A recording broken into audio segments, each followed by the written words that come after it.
오늘은 우리 마태복음 6장 본문의 말씀으로 인생을 바꾸려면 기도의 자리를 바꾸라, 이런 제목으로 함께 말씀을 전하도록 합니다. 나의 인생이 정말 변화되기를 원한다면 우리는 무엇보다도 기도해야 될 줄로 믿고요. 이제 나의 기도가 더 힘있고 능력이 있는 기도가 되려면 우리는 기도의 자리를 먼저 구별해야 된다.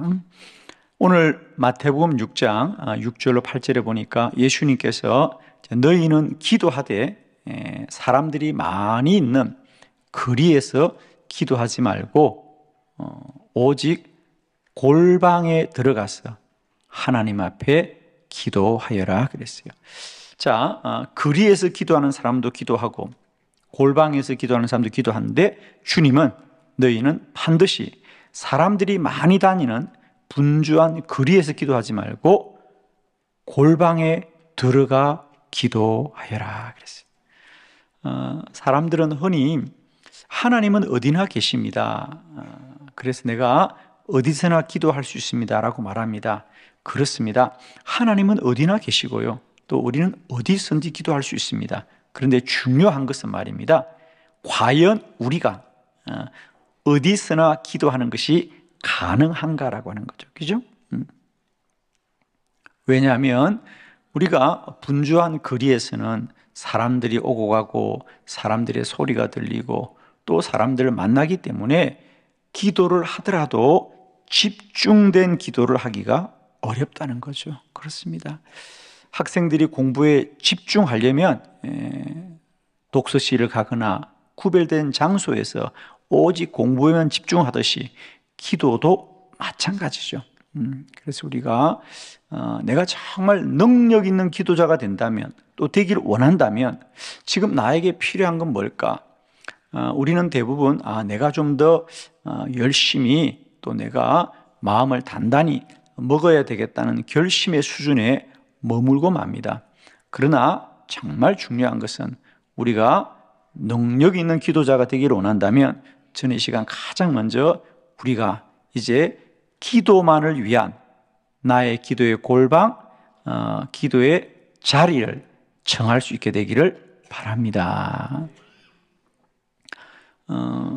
사람은 그가 머무는 공간이 그 사람을 만들어주는 거예요. 아마 여러분이 공간에 대한 생각을 조금만 해보면 금방 깨닫게 됩니다. 그 사람이 어떤 공간에 머무느냐, 그 공간이 그 사람들을 만들어줍니다. 그래서 우리가 수도산들이 더 기도에 집중하려고 속세를 떠나서 깊은 산에 수도원에 들어가서 온 생애를 머무는 것은 자신을 스스로 고립되게 하여서 더욱더 하나님께 전념하려고 하는 거죠. 4세기부터 11세기에 특별한 수도사들이 로마와 그 주변에 있었던 것을 우리가 알고 있습니다. 그들은 산속으로 들어가거나 혹은 저 사막이나 광야를 나가지 않고 사람들이 사는 도시 한가운데서도 기도하는데, 그들은 기둥을 높이 세워서 그 높은 기둥 위에 아주 조그마한 움막과 같은 집을 짓고 거기서 기도를 합니다. 그래서 거기서 20년이고 30년이고 내려오지 않는 거죠. 왜 올라가느냐? 내려오질 않습니다. 양식은 줄을 내려서 밑에서 올라오고, 그렇게 해서 20년, 30년씩 기도에 전무합니다. 왜?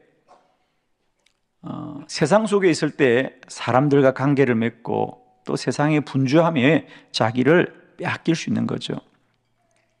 그런 기둥 수도사 가운데 시온메라고 하는 수도사가 있었습니다. 이 사람은 무려 33년을 기둥 위에서 한 생애를 온전히 살았습니다. 그리고 그가 죽으면 자기가 기도했던 그 기둥 아래에 붙이는 것이었습니다. 이 시온메가 기도했던 기둥은 무려 높이가 17m쯤 되었습니다. 왜 높은 곳으로 점점 올라가느냐? 이 기둥 수도사들은 산속에 있는 수도사들과 다르게 하루에 오전과 오후 두 번씩 자신들의 기둥 위에 거처에서 문을 열고 거리 다니는 사람들에게 말씀을 선포했습니다. 그들이 하루 종일 기도에 집중하기 때문에 하나님으로부터 들은 음성이라든지 깨달은 말씀들이 얼마나 귀하겠습니까? 그러니까 그들은 그 깨달음을 혼자 가지고 있지 않고 하루에 2번씩 세상 사람들에게 외치는 시간이 있었습니다. 그러면 지나가던 사람들이 우리는 이 세상에 살면서 분주해서 몰랐던 것, 그러나 오로지 기도에만 집중했던 그들이 들었던 하나님의 말씀에 귀를 기울였습니다. 그런데 이 시온메라고 하는 수도사는 특별히 사람들이 많이 모였어요. 그러니까 그는 점점 자기의 집을 더 높은 곳으로 올리기 시작했습니다. 왜? 사람들의 소리가 들리기 시작하니까. 그래서 그가 마지막에는 땅에서 17m 높이까지 그의 처소를 높였다고 기록하고 있습니다. 무슨 말이죠? 그렇습니다. 사람과 멀어져야 하나님과 가까워진다는 거죠. 야고보서 말씀대로 하나님을 가까이 해라. 그러면 하나님이 너희를 가까이 하리라 했어요. 우리는 대부분 기도는 아무것이나 할 수 있죠. 할 수는 있습니다. 그러나 가능하였던가, 그죠? 라고 우리가 한번 돌아보면서 저는 오늘 우리에게 이런 은혜가 있으면 좋겠어요. 내가 앞으로 더 기도에 집중하기 위해서 나만의 기도의 자리를 구별해야 되겠다. 자, 우리 성경에 우리가 흔히 잘 알고 있는 기도의 능력을 가진 자들, 그런 사람들을 우리가 돌아보면 많은 사람들 중에 특별히 모세라든지 사무엘이라든지 다니엘, 베드로 이런 기도의 사람들에게 기도의 능력이 나타났던 것은 우연이 아니었어요. 그들의 이야기를 읽어보면 사실 우리가 그냥 지나칠 수 있는데 조금만 관심을 보고 읽어보면 그들은 반드시 아무 곳에서나 기도하지 않고 기도만을 위한 자리를 구별하고 그 기도의 자리에서 언제나 기도에 전념하고 또 집중했던 것을 알 수가 있지요. 오늘 저는 여러분이 가진 주보를 함께 참고하면서 우리가 정말 내가 인생을 바꾸고 싶다, 그러면 기도해야 되고, 내가 더 기도를 능력 있게 하기를 원한다면 가장 먼저 해야 될 것은 나도 이분들처럼 기도의 자리를 구별해야 되겠구나 라는 이런 마음의 깨달음과 은혜가 있기를 소원합니다. 자, 주보를 보시면서 우리 성경에 나타난 4사람의 기도에 구별된 자리를 함께 찾아보도록 합니다. 첫 번째는 모세의 기도입니다. 모세는 회막에서 기도하였습니다. 우리 출애굽기 33장 7절로 9절을 우리 한 절씩 교독합니다. 7절, 모세가 항상 장막을 취하여 진 밖에 쳐서 진과 멀리 떠나게 하고 회막이라 이름하니 여호와를 앙망하는 자는 다 진 바깥 회막으로 나아가며, 모세가 회막으로 나아갈 때에는 백성이 다 일어나 자기 장막 문에 서서 모세가 회막에 들어가기까지 바라보며, 모세가 회막에 들어갈 때에 구름 기둥이 내려 회막문에 서며 여호와께서 모세와 말씀하시니. 아멘. 모세가 기도했던 모습을 성경이 우리에게 소개하고 있는데, 이스라엘 백성들이 광야를 지날 때는 그들이 어떤 날은 한 곳에서 한 달을 머물기도 하고 혹은 1년을 머물기도 하고 3년을 머물기도 합니다. 그러면서 40년을 광야를 지나가게 되지 않습니까? 그럴 때마다 모세는 늘 어느 곳에 진을 쳤다. 진이라고 하는 것은 광야를 지나는 이스라엘 백성들이 12지파입니다. 그러면 그들은 꼭 거처를 마련할 때마다 그 12지파가 진을 나누어서 그렇게 장막을 쳤습니다. 그 당시 광야를 지나던 사람들이 적은 숫자가 아닙니다. 그죠? 거의 한 100만이 넘는 사람들이 이동을 했으니까요. 대단한 거죠.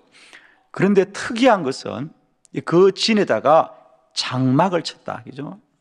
우리가 초막이라 하기도 하고 장막이라도 합니다.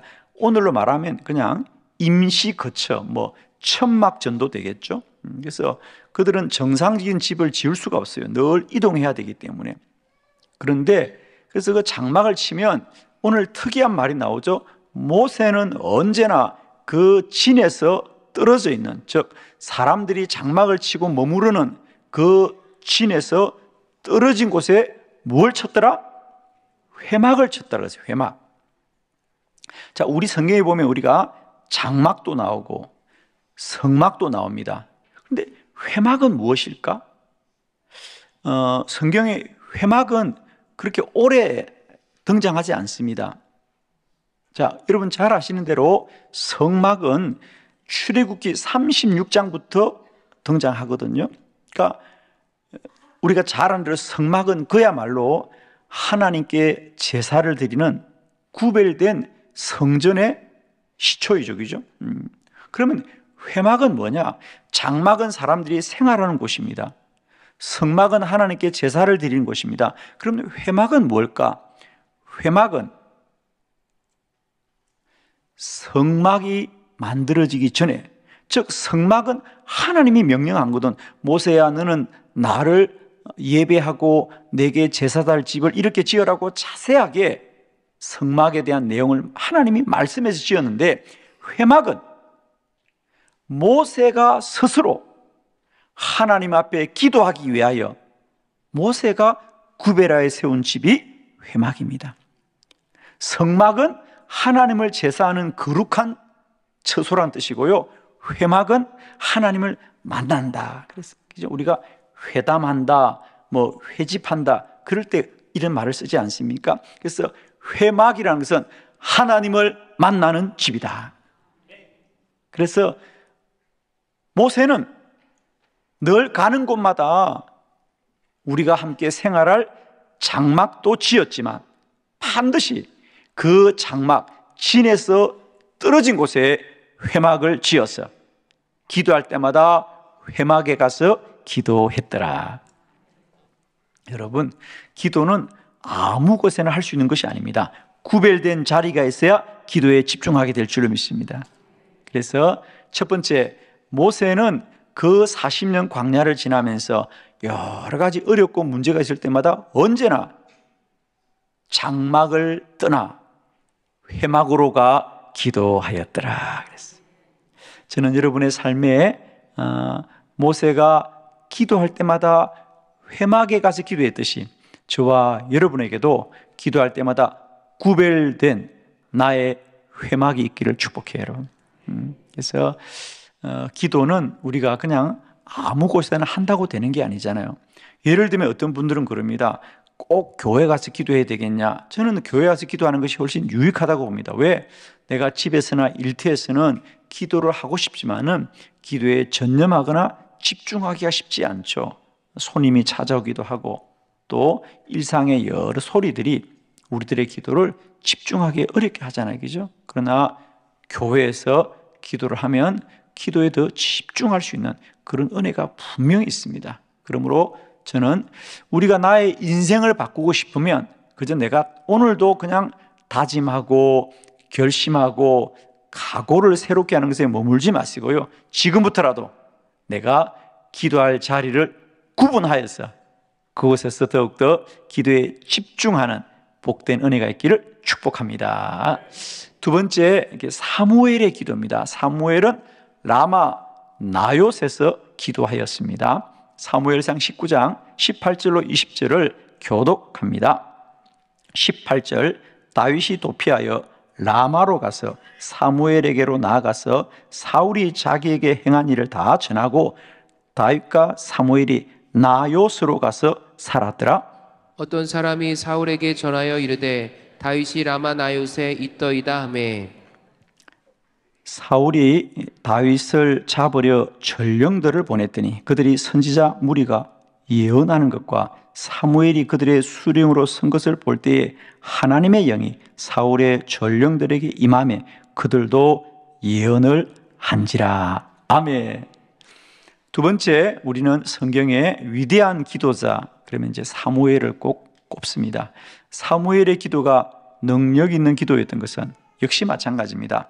사무엘이 우리 사무엘상 3장에 보면 그가 어렸을 때는 늘 여호와의 전에서 기도했다 그랬죠. 늘 여호와의 전에서 기도합니다.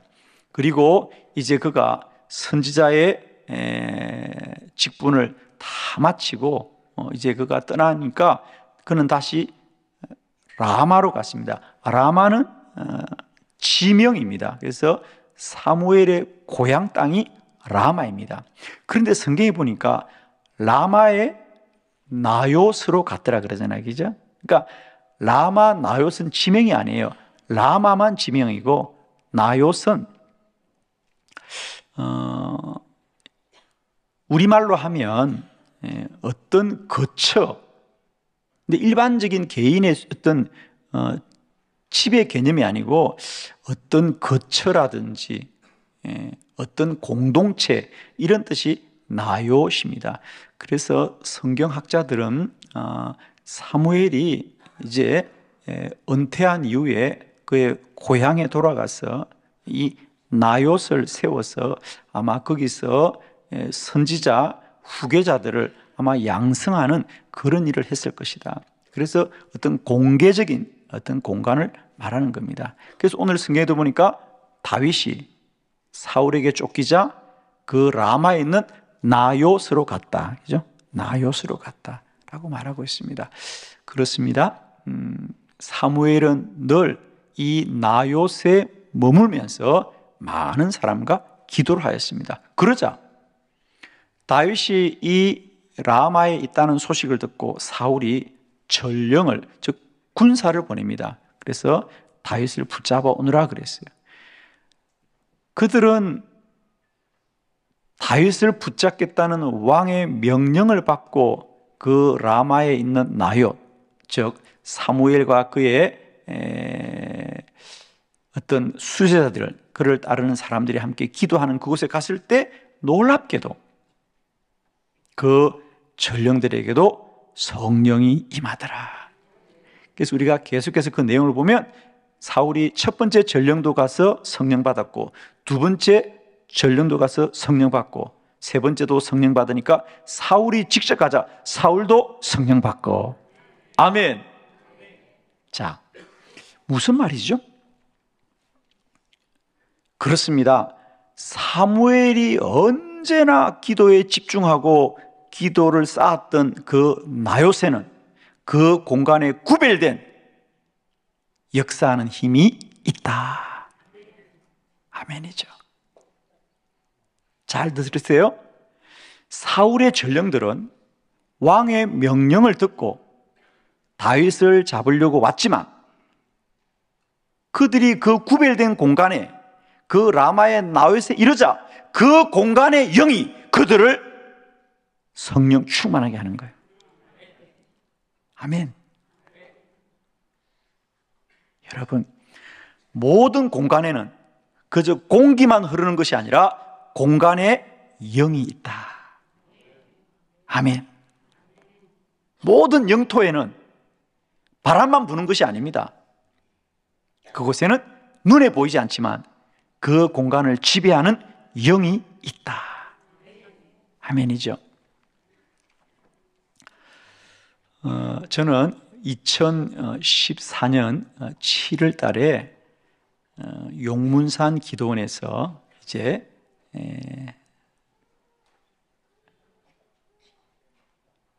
말씀을 전하려고 제가 강사로 초청이 되어서 그 용문산 기도원에 갔었습니다. 그 전에 저는 늘 그 기도원의 바닥에 앉아서 정말 아주 훌륭한 분들의 설교를 듣고 은혜 받았는데, 이제 드디어 제가 그 강단에서 말씀을 전한다는 것은 너무 기대되고 기쁜 일이었어요. 사실 저는 그때 그 용문산 기도원에 이제 새벽에 이제 그때 집회를 하는데 새벽에 또 오전에 저녁에 다 강사가 달라요. 근데 저에게는 새벽에 좀 말씀을 전해달라는 요청이 왔어요. 3일 동안. 근데 그때 저는 사실 원주의 교회에서 부흥회를 인도하고 있었거든요. 서로 시간이 겹쳤어요. 근데 저는 정말 용문산 기도원에서 말씀 전하는 그 시간을 꼭 제가 포기할 수 없었어요. 왜냐하면 사실 제 마음은 말씀을 전하는 것도 말씀을 전하는 거지만은, 그 용문산 기도원에 60년 정말 나원몽 장로님이 능력의 말씀이 증거되고 능력이 나타났던, 저는 정말 그 나원몽 장로님이 무릎 꿇고 기도했던 그 강단에 나도 앉아서 기도하고 싶은 욕심이 생겼어요. 정말이에요. 전 그래서 원주에서 저녁 집회를 마치면 밤새 자동차를 운전해서 그 김천 용문산에 내려와요. 한 4시간 정도 걸렸거든요. 그러면 그렇게 해서 새벽 집회를 하는데, 저는 사실은 새벽에 말씀을 전하는 것도 저에겐 참 귀한 일이었지만 제 마음속에는 기도가 쌓인 그곳, 특별히 나원몽 장로님의 기도가 쌓인 그곳에 나도 무릎을 꿇고 기도할 기회를 얻게 되었구나. 정말입니다. 저는 그날을 잊을 수 없어요. 제가 정말 사모하던 그 자리에 무릎을 꿇는데 얼마나 눈물이 쏟아지던지. 여러분, 라마 나요세의 능력은 오늘도 동일하게 나타나요.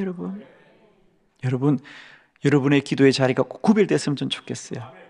기도가 쌓인 거룩한 처소에서, 능력의 자리에서 여러분의 기도 가운데도 성령이 충만하고 예언하게 되는 영적인 역사가 나타나기를 축복해요.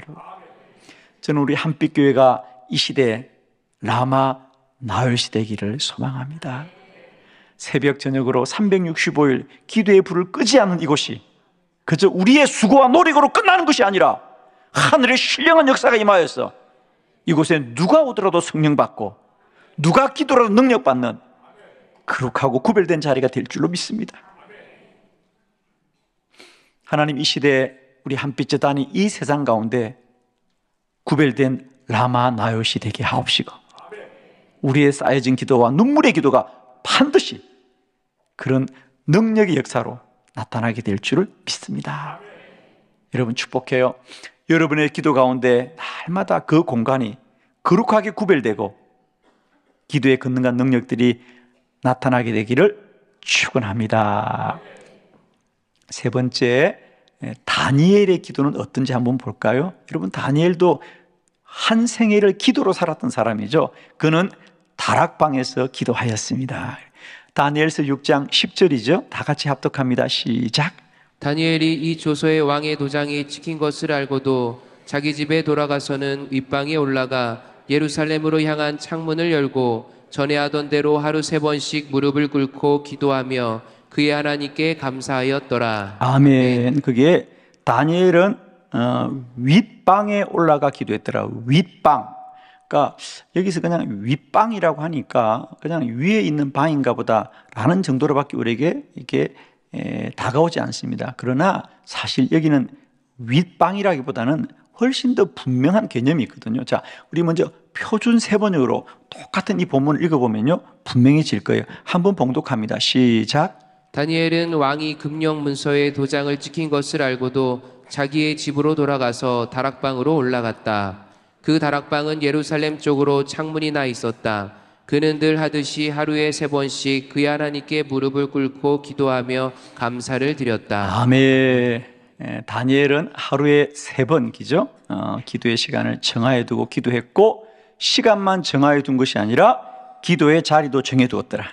어디서? 다락방에서 기도했더라. 다락방에서. 이제 분명히죠, 그죠? 그러니까 다니엘은 하루 3번 다락방에 가서 기도했더라. 그래요. 저는 여러분을 축복합니다. 기도하는 사람은 기도의 시간이 정해져 있습니다. 기도하는 사람은 기도의 자리가 구별되어 있는 줄로 믿습니다. 우리 감리교회를 처음 시작했던 우리 요한 웨슬레 목사님은 하루에 6번 시간을 정해두고 기도하셨지요. 첫 시간은 새벽 4시부터 5시. 그렇게 해서 오전, 또 오후, 저녁, 밤, 이렇게 해서 요한 웨슬레 목사님도 다니엘처럼 하루에 6번 시간을 정하여 두고 기도하였더라. 그래서 요한 웨슬레 목사를 따르는 무리들을 메소디스트라고 합니다. 규칙적인 사람들이다. 그래서 우리가 한국에서는 감리교 그러지만 원래 영국에서는 이 감리교도들을 메소디스트라고 그랬습니다. 규칙적인 사람들이다. 무슨 규칙? 기도의 규칙을 지키는 사람들이다. 여러분, 이제 우리들의 기도가 우리의 마음과 생각대로 가는 것이 아니고 늘 정해진 규칙을 따라 기도하고 구별된 자리에서 기도하는 능력 있는 기도자가 되기를 축원합니다. 네 번째, 베드로의 기도를 볼까요? 사도행전 10장 9절입니다. 다 같이 시작. 이튿날 그들이 길을 가다가 그 성에 가까이 갔을 그때에 베드로가 기도하려고 지붕에 올라가니 그 시각은 제6시더라. 아멘. 베드로는 제6시 12시입니다. 우리나라 말로 하면 12시 정오에 지붕에 올라가 기도하였더라. 그런데 이것도 마찬가지입니다. 이제 헬라어의 이 지붕이란 단어는 물론 지붕으로도 번역할 수 있습니다. 그러나 사실은 조금 더 우리가 이해하기 좋은 단어를 저는 선택하라면 사실 지붕이라는 것은 뭐죠? 그냥 지비를 듣고 있는 것에 불과합니다. 지붕. 그런데 여러분, 옥상은 다르죠.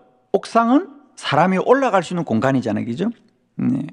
그래서 사실 이 본문은 지붕이라고 하기보다는 옥상이라고 번역했다면 우리가 훨씬 더 이해하기 쉬웠겠다. 무슨 말이냐? 베드로는 지금 이 요빠에 머물고 있는 집이 자신의 집이 아니에요. 그죠? 전도 여행을 다니면서 잠깐 머무는 집입니다. 그런데 그도 이 12시 정오에 기도할 시간이 되자 옥상에 올라가 기도했다. 이 말은 성경학자들의 연구를 우리가 이해해 보면 베드로는 가는 곳마다 그가 기도할 자리를 먼저 구별해 두었다는 거죠. 그래서 이 집은 자기 집이 아니니까 특별히 다른 처소를 마련하지 못했지만 옥상이라도 그는 올라가서 늘 기도 시간에는 옥상에서 기도하였더라. 그렇습니다. 기도자들은 반드시 구별된 기도의 자리가 있었더라. 인생을 바꾸려면 공간을 바꾸란 말이 있습니다. 사실 오늘 저의 이 설교 제목은 그 말을 조금 제가 바꾸어서 인생을 바꾸려면 기도의 자리를 바꾸어라 그렇습니다. 우리의 사는 공간은 그저 하나의 장소에 불과한 것이 아니라 그 공간에도 영이 흐르고 있습니다. 그렇죠? 저는 축복하기는 여러분의 기도의 자리마다 라마 나요새 성령의 충만한 역사가 있기를 소망하고요. 그런 곳에서 기도하는 사람들마다 성령 받고 능력 받고 기적이 일어나게 될 줄을 믿습니다. 자, 우리가 성경을 통해서 깨닫게 되는 것은 모세나 사무엘이나 다니엘이나 베드로와 같은 기도의 능력은 우연히 생긴 것이 아니라 다 구별된 기도의 자리가 있었구나. 저와 여러분에게도 회막에 구별된 자리, 라마 나요스에 구별된 자리, 다락방에 구별된 자리, 지붕에 구별된 자리가 있었어. 그곳에서 기도가 쌓이고 쌓여지고 능력으로 누려지시기를 그리스도 예수의 이름으로 축원합니다. 기도드리겠습니다.